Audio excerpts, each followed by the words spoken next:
derramado sobre ele, de cuja presença fugiu a terra e o céu, e não se achou lugar para eles. Vi os mortos, grandes e pequenos, que estavam diante do trono, e abriram-se os livros, e abriu-se outro livro, que é o livro da vida. E os mortos foram julgados pelas coisas que estavam escritas nos livros, segundo as suas obras. E deu o mar os mortos que nele haviam, e a morte e o inferno deram os mortos que neles haviam, e foram julgados cada um segundo as suas obras. E a morte e o inferno foram lançados no lago de fogo. E esta é a segunda morte. E aquele que não foi achado no livro da vida foi lançado no lago de fogo. Aleluia. Amém? Então quero se assentar em nome de Jesus. Alguns textos são próprios para a pregação, e alguns textos que a gente diz que são próprios também para a doutrina da igreja. Esses três textos que nós lemos, o primeiro, Eclesiastes, diz que se tudo que tem ouvido, o fim é: teme a Deus e guarde os seus mandamentos, porque este é um dever de todos os homens, porque Deus há de trazer a juízo todas as coisas, quer sejam boas e quer sejam maus. Esse texto no Antigo Testamento, ele está falando sobre um acerto de contas, aonde todos hão de comparecer para prestar contas diante de Deus. Já esse texto do Antigo Testamento. Agora, esse texto, ele fazia menção de todos.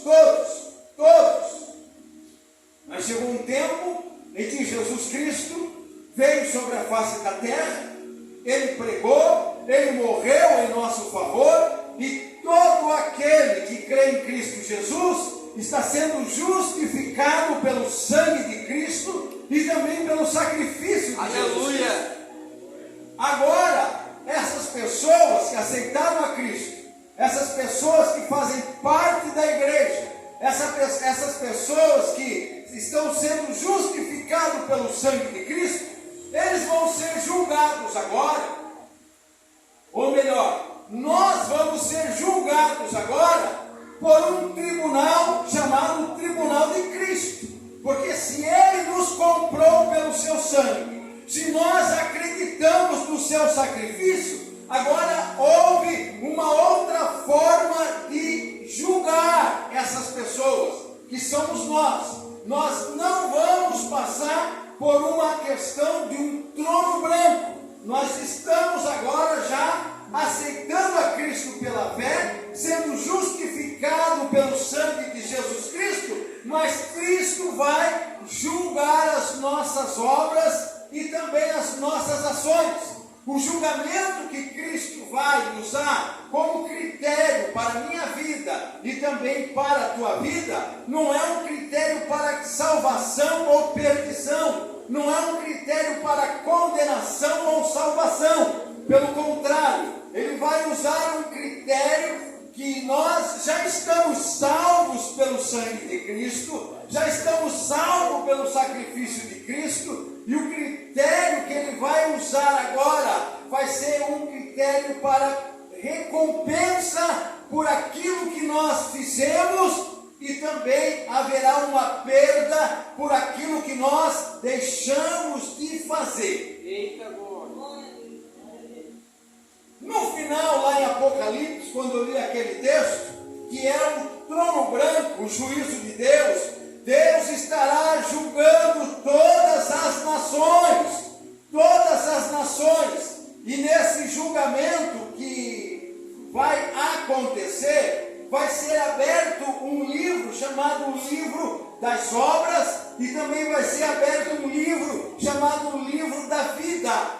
Nesse livro da vida, eles que não aceitaram a Cristo, eles que não aceitaram a lei, eles que não aceitaram o sacrifício de Jesus Cristo, eles que não procuraram viver segundo a lei que Deus colocou como princípio sobre a face da terra, julgados, não têm o nome escrito no livro da vida e serão lançados no fogo, serão lançados no lugar do tormento.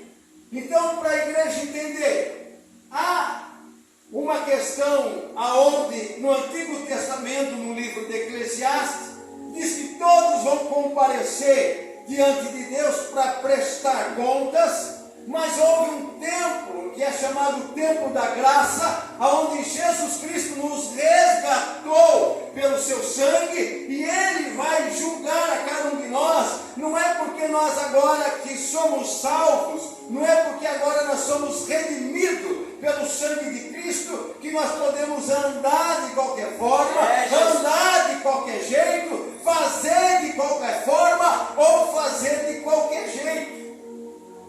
Nós não merecíamos recompensa nenhuma, mas Deus, através de Cristo Jesus, Ele oferece uma recompensa para nos motivar nesse trabalho. Certa feita, Pedro diz para Jesus: Jesus, nós largamos tudo por tua causa. O que nós vamos ganhar? Como que diz assim, pelo menos ali, quando nós éramos pescadores, nós tínhamos ali todos os dias aquele peixinho fresco que nós vendia. Nós tínhamos todos os dias aquela recompensa por aquilo que nós trabalhávamos. Nós tínhamos também um tempo de sossego, nós tínhamos também um tempo de descanso. E sabe de uma coisa? Eu até aproveitava um pouco com a família, eu até aproveitava algumas festas de aniversário. Sabe, eu até saía para almoçar fora. Agora nós não temos nada disso aí. O que nós vamos ganhar em te seguir? Jesus disse para ele que ele receberia nessa terra 100% a mais de tudo que ele estava fazendo e mais a vida eterna juntamente com Cristo para a glória do seu santo nome. Então, para a igreja entender, em Eclesiastes diz que todos vão comparecer para dar conta das suas atitudes. No livro de Coríntios diz que nós agora vamos comparecer, mas é diante de um tribunal de Cristo Jesus, porque Ele nos comprou e nos redimiu pelo seu sangue. E lá no trono branco, em Apocalipse, ainda o julgamento continua sobre a face da terra, e aquelas pessoas vão prestar conta diante de Deus, e depois de eles serem julgados, eles serão lançados lá no inferno, no lago de fogo e enxofre. Eu até quando estava ministrando esse tema dentro da sala de teologia, a minha esposa até perguntou assim: mas por que eles vão ser julgados se já estão condenados? É certo que, olhando para a justiça da terra, toda pessoa tem direito a um julgamento, toda pessoa tem direito de ser julgado, para que após a sua condenação ele vai cumprir a pena, ou ele vai cumprir a condenação, não mais como um inocente, mas sabendo qual é a causa, qual é a consequência, qual foram os seus atos e o que levou ele a ser condenado. É, Jesus, aleluia. Deus é maravilhoso, Aleluia. Deus é amor, Deus é misericordioso, Deus é benigno, Deus ele é amor, mas também é justiça, e Ele julga a causa justa, para que ninguém possa se vangloriar de alguma coisa. Então, voltando para o texto de 2 aos Coríntios, que diz que todos vão comparecer ante o tribunal de Cristo. Ele diz todos, porque ele está escrevendo à igreja. Então, todos aqui se referem à igreja, aos redimidos, aos lavados pelo sangue de Cristo Jesus. O texto diz que, porque todos devemos comparecer ante o tribunal de Cristo. Sabe o que eu acho maravilhoso aqui? É que devemos melhorar na presença do Senhor, porque quando nós chegarmos diante desse evento maravilhoso, nós não viemos a se decepcionar. Tá? Existem alguns eventos que vão acontecer ao ser arrebatada a igreja de Cristo Jesus. Será mais ou menos assim, em uma visão panorâmica. Nós estamos aqui, é o tempo da graça. De repente, soa a trombeta de Deus. Os mortos em Cristo Jesus, eles ressuscitarão primeiro. E depois nós que estamos vivos, seremos transformados num corpo de glória. Nos encontraremos com o Senhor nos ares. Aleluia! Quando nós se encontrarmos com o Senhor nos ares, nós iremos para um grande cenáculo. Grande cenáculo. Neste grande cenáculo acontecerá primeiro tribunal de Cristo. Segundo, bodas do Cordeiro. Terceiro, desceremos com Cristo novamente para a terra, aonde acontecerá aquela grande batalha, Gog e Magog, ou Armagedon, aonde Cristo pisará no Monte das Oliveiras, como diz na Epístola de Judas, e os seus milhares de santos juntamente com ele, ou seja, a igreja. Nós desceremos com Cristo. Cristo pisará sobre a face da terra e ele soprará um vento sobre a sua boca e vai destruir todos os inimigos. E ali dará início a uma nova dispensação, chamado o milênio.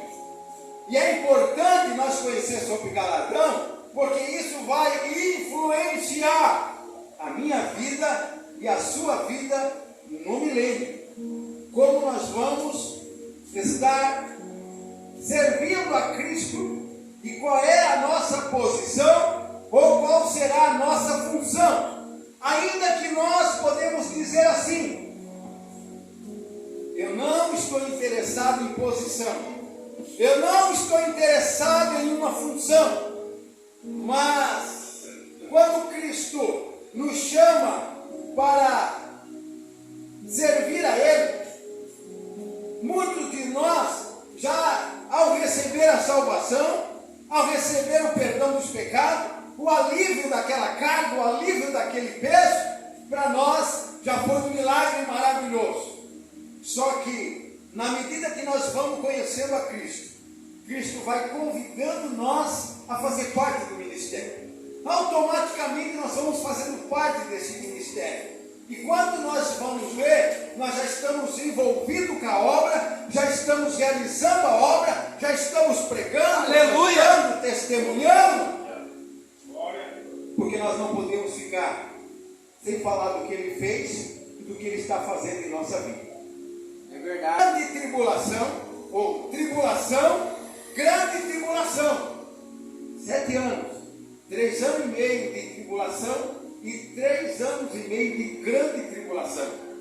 Vai ser aberto os 7 selos, vai ser também tocado as trombetas e depois as 7 taças, que representa flagelos sobre a face da terra, que representa catástrofes, tanto de ordem natural, como de ordem física, como de ordem espiritual. Por quê? Porque Deus estará julgando a terra. Deus estará como um juiz, julgando todos. E depois disso, haverá então o milênio. O milênio, Cristo vai reinar. Mas por que Cristo tem que reinar? Algumas pessoas não creem no milênio. Mas Deus começou a terra, governando a terra.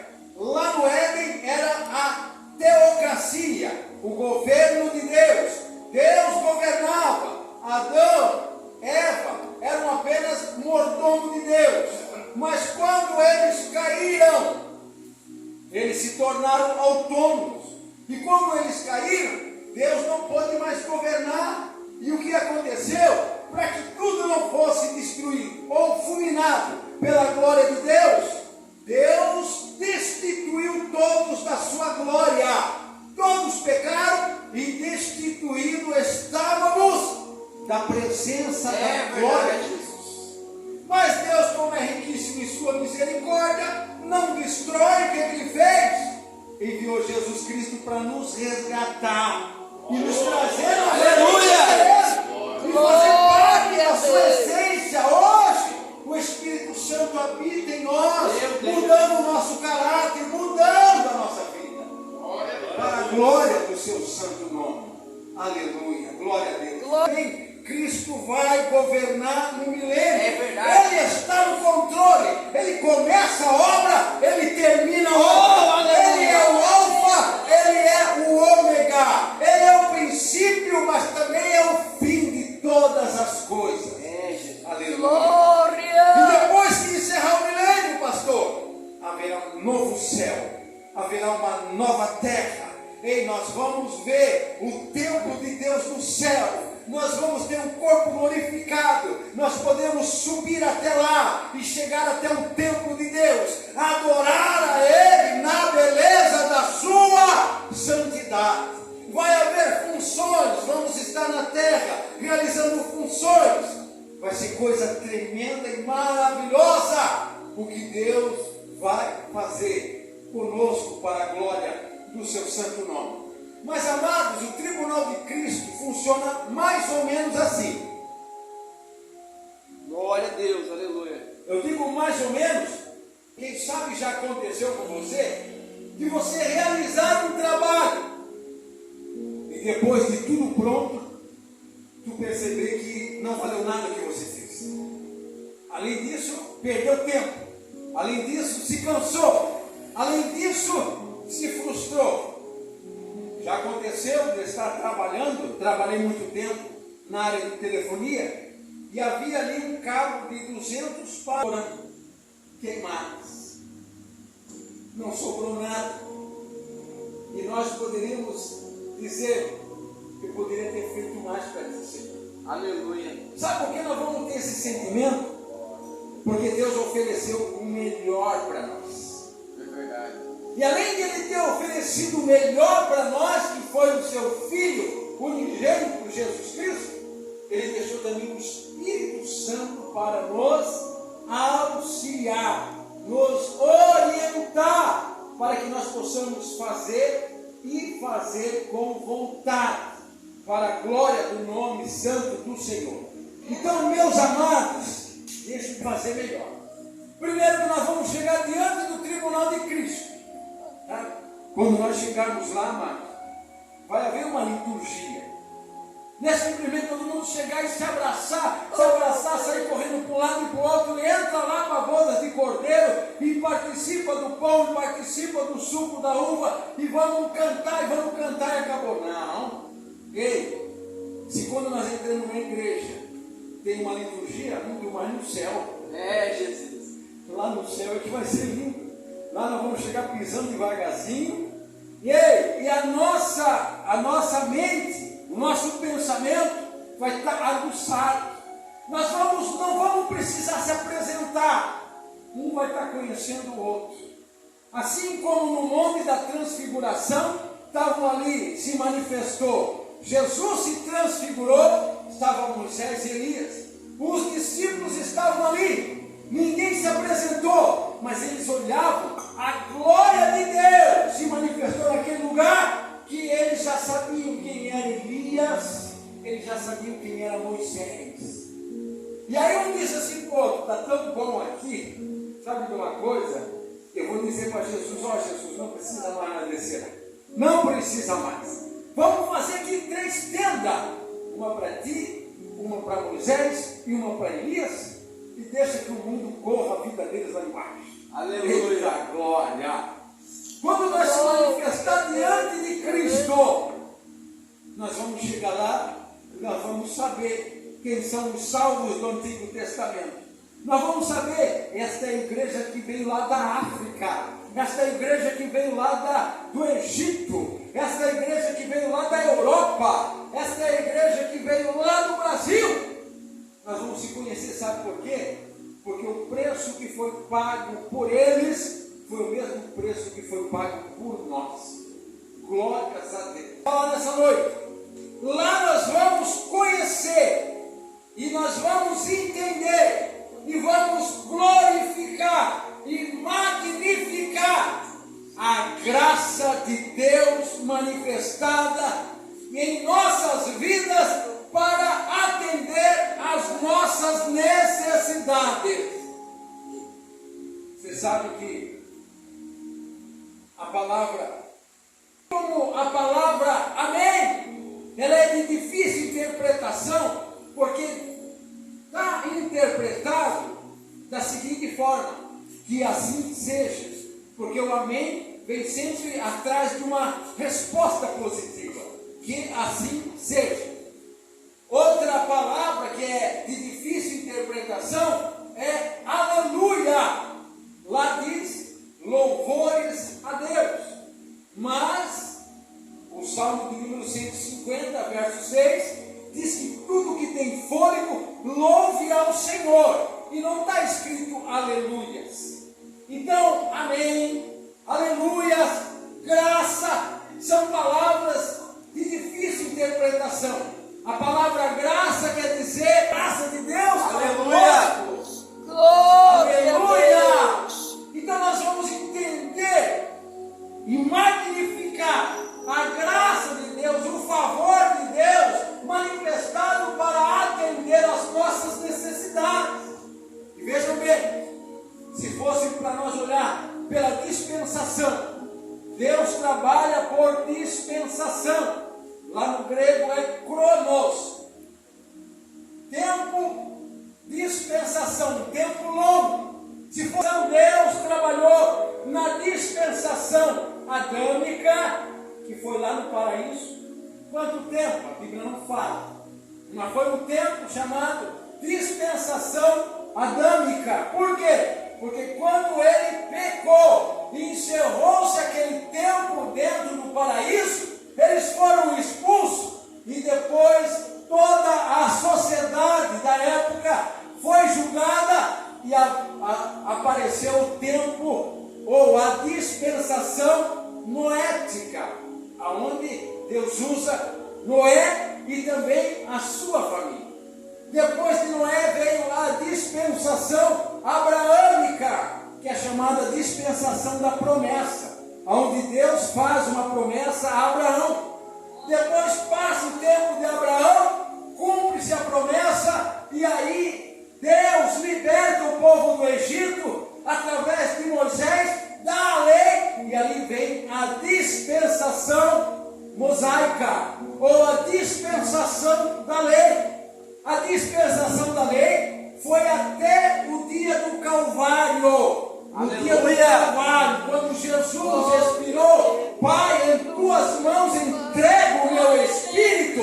O véu do templo se rasgou de alto a baixo. O Espírito Santo começou a se manifestar, agora não de forma esporádica como era no Antigo Testamento, mas agora todos os dias está insistindo as pessoas a aceitarem a Cristo. É verdade. E aí vem o tempo da graça. Para você entender, a graça ela também está dividida em 3 esferas. Primeiro, uma graça universal. O que é a graça universal? Tito capítulo 2 e verso 15 diz assim: porque a graça de Deus se há manifestada, trazendo a salvação a todos os homens. Irmãos, nós estamos vivendo um tempo difícil. Só não está pior por causa da graça. É verdade. A graça de Deus é um favor a quem não merece. A graça de Deus é isso. Às vezes nós ficamos até com o coração partido, prestar um favor para alguém, e às vezes a gente diz assim, eu vou fazer esse favor não por ela, ou não por ele, mas pelos pais que eles têm uma amizade muito grande comigo, ou com os meus pais, sabe? Agora, fazer favor a quem não merece, essa é a misericórdia de Deus, ou seja, a cortesia de Deus sendo estendida a um estado miserável do homem e da mulher.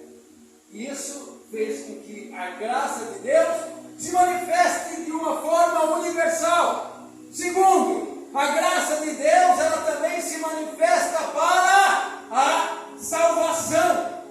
Aos Efésios diz, não é pelas obras, mas é pela graça de Deus que nós somos salvos. Isso não vem de nós, mas é um presente. Aleluia! De Deus Oh, glória! para nós. Ó, o mundo está sobre a esfera da graça universal. Mão de Deus, a graça salvadora. E agora, dentro da graça salvadora, ainda há uma outra esfera, que é a graça de Deus, para nos dar força para vencer. A misericórdia dele e tirasse esse espinho que ele tinha na carne. Aí Deus disse para ele: Paulo, a minha graça te basta. Aleluia! Aleluia. Sabe o que é isso, irmão? Nós estamos vivendo a essência da graça de Deus. A graça está sobre a terra, a graça está sobre a nossa salvação, e a graça está em particular com cada um de nós, atendendo às nossas necessidades e nos fortalecendo como um favor de Deus para quem não merece, como nós somos. Nós vamos conhecer isso no tribunal de Cristo. Hoje nós conhecemos de uma forma superficial, arranhando um texto. Mas naquele dia, irmãos, nós vamos chorar dele. É verdade. Sabe aquele dia que tu fez assim? Não sei para quem que eu vou lá, mas eu estou indo. Eu não sei para quem que eu vou, mas eu estou indo. É a graça de Deus te empurrando. Eita glória! É a graça de Deus te empurrando. A minha graça te basta, vai lá. A minha graça te basta, vai lá. E você vai indo, vai indo. Eita, Sabe o que é isso? aleluia. É Deus dando a nós Meu Deus. um favor que nós não merecemos. Glória a Deus, aleluia. Glória. Segundo, nesse tribunal de Cristo, segunda razão, nós já vamos chegar no galardão, tá? Aguenta aí. A segunda razão que nós vamos conhecer nesse tribunal de Cristo é a manifestação de Deus em todas as coisas, revelando a sabedoria de Deus em nos atender. Sabe? Pensa e diz assim: tendo em vós o mesmo sentimento que houve também em Cristo Jesus, que sendo em forma de Deus, não teve como usurpação ser igual a Deus, mas esvaziou-se de si mesmo, tomando a forma de servo. Sabe o que é? Ele pegar assim e se despir dos seus atributos, todos os seus atributos, e dissesse assim: Pai, eu vou até a terra para resgatar aqueles que estão debaixo de uma maldição, aqueles que estão em trevas, aqueles que estão cegos, aqueles que estão atolados nos vícios. Eu vou lá. Mas para isso, filho, tu tem que se esvaziar. Estou me esvaziando, Pai. Aleluia! E Aleluia! o texto diz que ele esvaziou-se a si mesmo, sabe? E ele não fez assim: olha, Pai, eu vou colocar aqui os meus atributos na despensa, vou trancar, vou levar a chave comigo, mas quando eu voltar, eu quero tudo em dobro. Ele não fez isso. Pelo contrário, ele se esvaziou de tudo. Tanto é que quando aquele príncipe olha para ele e diz: bom mestre, o que eu faço para herdar a vida eterna? Ele disse: bom é o Pai que está no céu. Como se dissesse assim: tu não sabe que eu me esvaziei de todos os meus atributos? Eita glória! Tu não sabe que eu sou Aleluia. dedicado para você? Tu não sabe que eu estou aqui sem nenhum atributo divino? Tá? A única coisa que ele tinha, que a gente lê e diz: é impossível. Sabe o que é? A sua nacionalidade, vamos dizer assim. Sabe por quê? Sai alguém aqui no Brasil, vai morar nos Estados Unidos, ele pode se naturalizar ele pode se naturalizar lá naquela terra, mas a origem dele continua sendo brasileiro. Não tem como mudar a origem. Cristo também foi assim. Ele se esvaziou de si mesmo, mas a sua origem ainda era celestial, para a glória do nome santo do Senhor. Tanto é, amados, que quando ele ora na oração sacerdotal, João capítulo 17, ele ora dizendo assim: torna a dar-me a glória que eu tinha contigo antes da fundação do mundo. Eita glória, aleluia. Então nós vamos entender, sabe por quê? Glória a Deus. Ele se fez homem. E sendo homem, ele se fez servo. E sendo servo, ele foi obediente. E sendo obediente, ele foi até a morte, e morte de cruz. Pelo que também Deus o exaltou soberanamente e lhe deu um nome que está sobre todos os nomes. Glórias a Deus. Ei, e nós vamos entender como Paulo diz assim, ó: eu sinto dores de parto até que Cristo seja gerado em vós. Nós vamos entender que essa grandeza de Deus, a sabedoria de Deus, em lidar conosco, mesmo falho, mesmo pecador, mesmo viciado, mesmo teimoso, mesmo ruim, mesmo idólatra como nós era, mas a sabedoria de Deus foi gerando em nós, foi gerando Cristo, dores de parto, incômodos, noite acordado, noite com dor, Aleluia! noite até mesmo com alguma angústia, e Cristo veio sendo gerado dentro da minha vida e dentro da tua vida. Nós vamos entender, você está completo. Nós vamos dizer assim: Jesus, eu aprendi que tu era misericordioso, mas agora eu estou vendo que tu é muito mais do que isso. Ei, ali agora vai ser julgado as nossas obras. E eu vinha falando com o Anderson no caminho e disse assim: Anderson, não vai ter filhinho do papai naquele dia. Não vai ter o queridinho de Jesus. Ainda que algumas pessoas se achem bebeloso de Cristo, mas não vai ter isso. Às vezes, para uma família, pode ter ali uma afeição maior, o pai e a mãe, pelo caçula, sempre defendendo o caçula, né? Eu fui caçula. Aí, sempre disse: por que ele não vai? Aí ele é pequeno ainda, vai você, vamos lá capinar, vamos lá trabalhar, vamos fazer a tarefa. Deixa ele lá.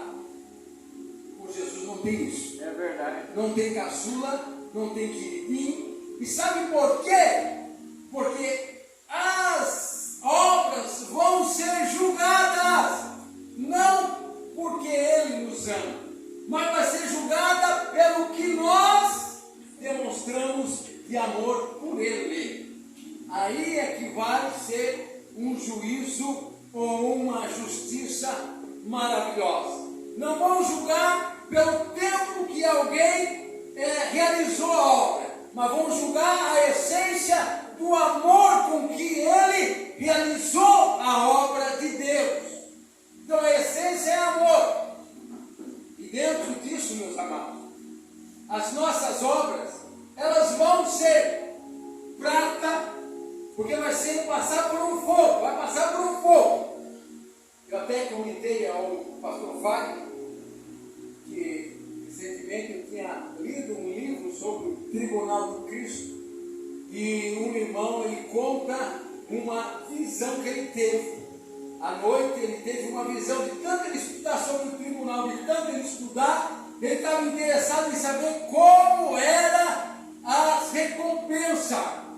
E ele diz que ele chegou lá em silêncio, muitas pessoas, e lá ele viu a sua saudosa professora da escola bíblica dominical infantil, quando ele era criança, e ela já tinha falecido há muito tempo. E de repente, naquele mar de vidro, ele percebeu que acendeu-se uma chama, e ela vinha acendendo, aquela chama vinha percorrendo assim, de uma forma até horizontal, de uma linha, e vinha queimando tudo. E as pessoas que estavam em pé, e ele disse que ele viu, quando aquela chama passou, e aquela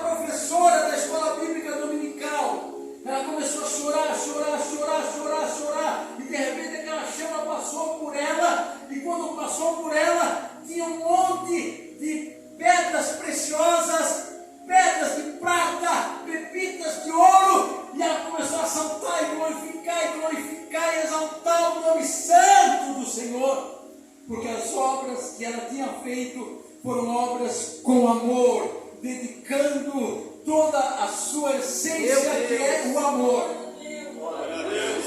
E aquele fofinho, quando estava para chegar nele, ele se acordou assustado. Ele disse: eu tenho que fazer melhor para o Senhor, eu tenho que trabalhar mais para o Senhor, eu tenho que usar a essência do amor, eu não posso perder tempo, porque quando nós chegarmos lá, diante do tribunal de Cristo, nós vamos ter que dar conta do que nós fizemos e daquilo que nós não fizemos. E aquelas obras vão ser o que vai sobrar no fogo: o ouro, a prata e pedras preciosas. Vai ter também obras que vão ser queimadas. Essas obras serão a madeira, o feno e a palha, que são obras feitas por vanglória, são obras feitas por orgulho, são obras feitas procurando uma posição, são obras feitas por vaidade, são obras feitas por vanglória. E isso é palha, é feno, é madeira. Sabe, às vezes quando eu falo, porque você não está fazendo por vanglória. Aleluia. Então, o que eu acho lindo dentro da palavra de Deus não é a quantidade que está sendo feita, não é também a quantidade de pessoas que estão ouvindo, mas a essência, que é o amor. Jesus pregou tanto para a multidão naquele sermão chamado As Bem-aventuranças, como também ele pregou para uma só mulher lá no tanque de Jacó, indo para Samaria. Aleluia. Sabe de uma coisa? Aquela mulher acreditou, entrou para dentro da cidade e ganhou a cidade inteira para Jesus. Porque os anciões disseram assim: não é mais pela tua palavra, mulher, que nós estamos acreditando, mas é porque nós vimos. Oh, aleluia! Aleluia! Glória a Deus! Glória a Deus! Então eu quero dizer para você e para mim: Deus, aleluia. o que nós fizermos tem que ser por amor. Para mim já é um galardão, mas Deus não quer isso de mim. É verdade. Sabe por quê? Todos temos um talento que Deus entregou para nós. Todos. Você precisa descobrir qual é a boa, perfeita e vontade de Deus para a tua vida e fazer com amor. Agora deixa eu falar para você as 3 classes. Primeiro, vai ser uma questão ministerial. Na questão ministerial, Deus vai cobrar de mim e também de você o que foi feito para que o culto fosse manifestado a glória ao nome santo do Senhor. O que estamos fazendo? O que estamos promovendo para que isso aconteça? Aí nós podemos dizer assim: olha, convidar as pessoas é para o pastor. Lá não vai ser cobrado cargo, lá não vai ser cobrado posição, lá vai ser cobrado obras. E aí, essa questão de cobrança de obras inclui todos que fazem parte desta igreja aqui. Porque eu já falei, esta igreja aqui foi plantada por Cristo para que se manifeste a glória, o louvor e os milagres de Deus aqui. Mas para que isso aconteça, Deus vai usar a vida de vocês nessas vizinhanças. É verdade. Assim como Deus está fazendo conosco na rua Macedônia. Glória a Deus, glória a Deus. Eu entrei aqui para adorar a Deus. Então, quando vi o louvor da harpa, canta com vontade. Eita glória! Canta com vontade. Você não está num reality show. Você não está diante de uma questão até mesmo. Quantas vezes aconteceu de alguém chegar triste do teu lado? Quantas vezes aconteceu de eu chegar triste na igreja? Mas tinha um irmão Isaías, que ele cantava, que era uma bênção.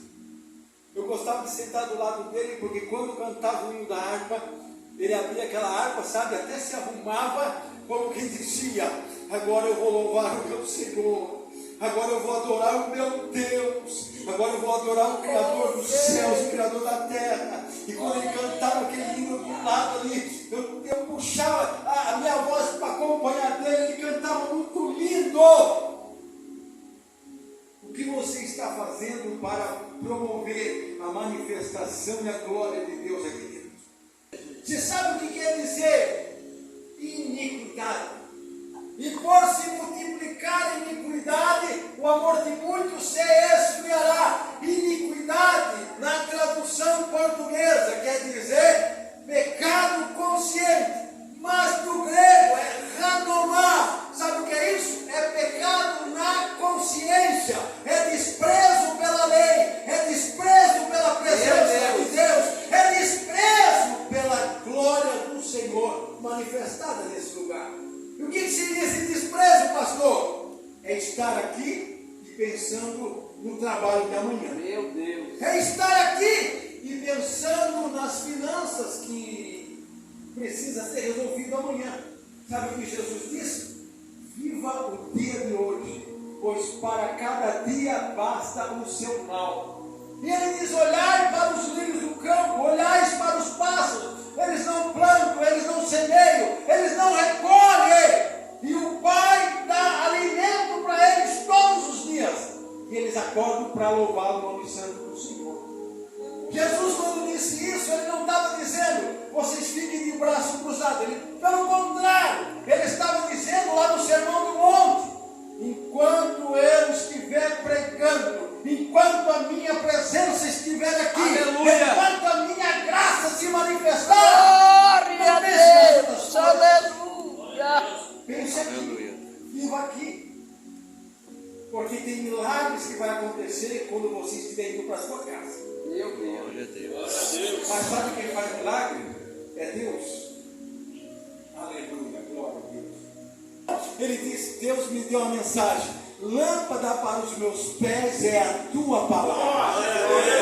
Glória a Deus. Mas chegou lá nesse culto, ele subiu no púlpito, sentou. E olha só, amado, ele sentado lá, numa cadeira, que está,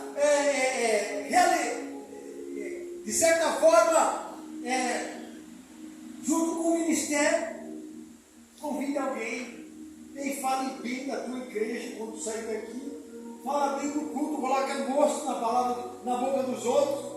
Sabe, a primeira coisa será questão ministerial. O que nós estamos fazendo para que o nome do Senhor seja engrandecido e exaltado no momento do culto. Eu tive sede e tu me deste de beber. Jesus disse: eu estava com frio e tu me agasalhaste. Jesus disse: eu estava enfermo e tu fosse me visitar. Jesus disse: eu estava preso e tu fosse me ver. Quando que eu fiz isso, Senhor? Quando a um dos meus pequeninos tu fizesse, a mim tu estava fazendo. Ah, Jesus, aleluia. Sabe, esse trabalho social, aleluia. É, Jesus. que muitas das vezes chegaram anjos batendo na porta, pedindo alguma coisa para provar na casa do Deus. Então a questão social, meus amados, está dentro do princípio: amar a Deus sobre todas as coisas e o próximo como a si mesmo. Sabe o que nós estamos fazendo para que o nome do Senhor seja glorificado lá fora? Você quer saber uma coisa importante? Olha só, a Bíblia diz que ninguém dá glória a Deus se não for pelo Espírito Santo de Deus. Então, se alguém dá glória a Deus, é porque o Espírito Santo está trabalhando na vida dessa pessoa. E o texto diz lá no Evangelho de Mateus, capítulo 5, manifeste as suas boas obras diante dos homens, e eles glorifiquem ao Pai que está no céu. Ou seja, a tua obra quebra uma barreira, o Espírito Santo começa a trabalhar, e de repente ele está dando glória a Deus. Sabe o que é isso? É o Espírito Santo já ministrando no coração dele a salvação que é em Cristo Jesus. Aleluia, glória a Deus. No tribunal de Cristo, meus amados, esse serviço social, esse serviço que você estende para ajudar um irmão, para ajudar uma irmã, seja numa questão profissional, seja numa questão até de uma carona, irmão. Eita. Certa feita, acabou o culto na congregação Autônoma. Nós vamos embarcar no carro, eu, a esposa, a Aline e a Bianca. Já era mais ou menos umas 10 horas, mais ou menos. Entrei no carro, fui ligar, o carro não pegou. Aí bati de novo, não pegou. Aí a minha esposa, as crianças tudo sentadas dentro do carro, disse: e agora? Falei: agora, mulher, vamos travar o carro, vamos embora a pé. É o jeito, no pé. E ela disse: é, Senhor. É, Senhor. Como quem diz, a tua obra também tem espírito. A tua obra também tem caminhada. Então vamos. Aí quando nós saímos do carro, que eu bati o carro, que eu travei, escutei o irmão ali de cima da igreja, o irmão que morava ali em cima, disse: ô pastor, o que aconteceu? Eu falei: não sei, irmão, o carro pode ser que eu vou te levar para casa. Irmãos, aquela carona eu não esqueço até hoje. É, Jesus. E se eu não esqueço, quanto mais Jesus. Sabe por quê, irmão? Eu disse assim: irmão Miro, eu abracei tanto, eu falei: irmão Miro, isso para mim foi melhor do que uma mensagem profética. E é, pastor, por quê? Eu falei: porque mensagem profética não ia me trazer para casa. É, Jesus. Porque muitas pessoas querem entrar na igreja por causa de uma mensagem profética e esquece que a ação social também é importante na manutenção da obra, na ajuda dos santos. Verdade. Glória a Deus. Aleluia. Quantas vezes, irmão? Eu fui pregar uma vez lá em Barra do Sul, São João do Itaperiú. Aí a mulher até perguntou na saída de casa, ela falou assim: tem dinheiro para abastecer? Eu falei: não tenho, mas o pastor disse que vai dar para voltar. Então vamos. Glória, glória. Longe, irmão. Ei, daria mais ou menos uns 78, 80 quilômetros. São João do Itaperiú. Chegamos lá, preguemos, subimos de oração, uma bênção, tal. Ei, terminou o culto, Deus, olha, coisa linda. Jantamos lá. Vamos embora, vamos orar para ir embora, vamos. Oramos, entrei dentro do carro. Eles também. Aí estamos vindo embora, a mulher falou assim: olha ali um posto de gasolina aberto ainda. Eu falei: que benção, né? No carro. Ela olha para o bombeiro de combustível e diz: ali outro posto aberto. Eu falei: que benção, tocando o carro. E ela disse assim: de Deus, quando nós estávamos chegando em casa, que tem um pouquinho assim de descida, irmão, isso é só por amor à obra, que nós chegamos naquele morrinho, o carro veio, puf, e desligou. Do jeito que ele estava embalado, eu entrei em casa, não tinha portão mesmo, entrei com o carro até dentro da garagem. Eita, glória. Jesus não deve. Oh, aleluia! Glória. Jesus é maravilhoso. E esse dia aconteceu de velho aqui para Sinop. Jesus disse assim: não se alegre por causa disso, mas alegrai-vos antes que o teu nome esteja escrito no livro da vida. Essa é uma alegria. Glória. Glória! Aí lá estava indo uma viúva com amor. Como que diz assim: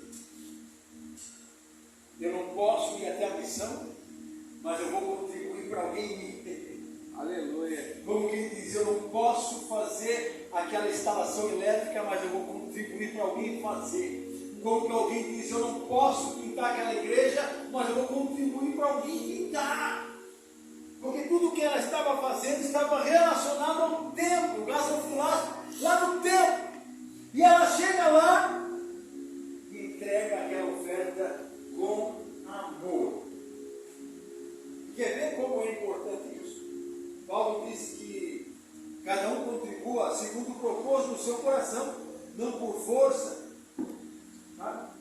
Nem mesmo por vanglória. Aparece ali alguém do templo, os cobradores, e disseram assim: ô Pedro, tu teu mestre não paga, não? E Jesus está dentro de casa, né? Daqui a pouco, Jesus sabendo de tudo. Lá vem Pedro andando dentro de casa e disse: ô Pedro, o que foi, Senhor? O que aquele pessoal estava conversando contigo lá na rua? Eles estavam falando da questão dos impostos, Senhor. E ele diz: é lícito o filho do rei pagar imposto? Não, Senhor. Então faz o seguinte, para não te trazer esse escândalo, pega aí o teu caniço, lança o anzol lá no mar, e o primeiro peixe que vier, tu abre ele, tira 2 dracmas e paga por mim e por ti. Agora, não pensa no milagre. Pedro, acostumado com rede. E agora eu fico imaginando, sabe o quê? Os cardumes de peixe se brigando lá para ser usado por Deus agora. Irmãos, os anjos queriam pregar. Mas eu disse: não, eu quero o Eugênio porque ele é falho. Eu quero o Fagner porque ele é falho. Eu quero para que não se escandalize. Se coloca de pé, irmãos. Aleluia, glória a Deus. Quem sabe, conhece lá a nossa sala. Sabe, até sistema solar nos instalou. Mas como, pastor? É Deus. É Deus. Eu não tenho nada para ninguém, irmão. Ninguém. Você tem para casa,